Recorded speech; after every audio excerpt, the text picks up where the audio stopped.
全運會既有競賽項目，亦都有群眾賽事活動。咁咩係群眾賽事活動呢？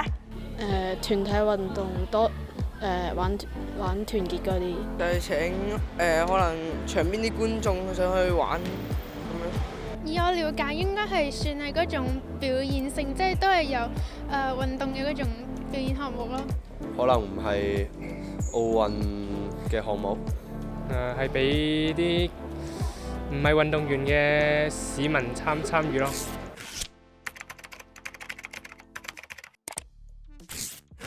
為咗秉承全運為民、健康中國嘅理念，自第13屆全運會起，首次加入群眾項目。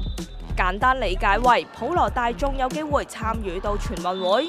參賽嘅先決條件啦，就係非該項目嘅專業運動員。參加者從未參加過大型比賽，即使曾經參賽，亦都唔能夠報名自身嘅專項。咁以下邊一項係唔屬於今屆群眾賽事活動呢？ A. 龍舟 B. 空手道 C. 田徑 D. 太極拳。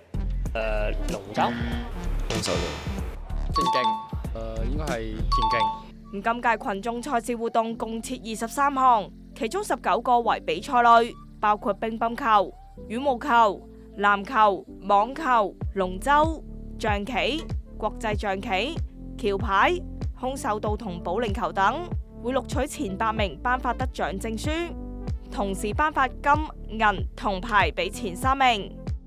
另外4項為展演類表演項目，分別係健身氣功、太極拳、舞龍舞獅同廣播體操，以等次嘅方式獎勵，設1等獎、2等獎、3等獎，頒發得獎證書及獎牌。群眾賽事活動大多會安排喺開幕禮前舉行㗎。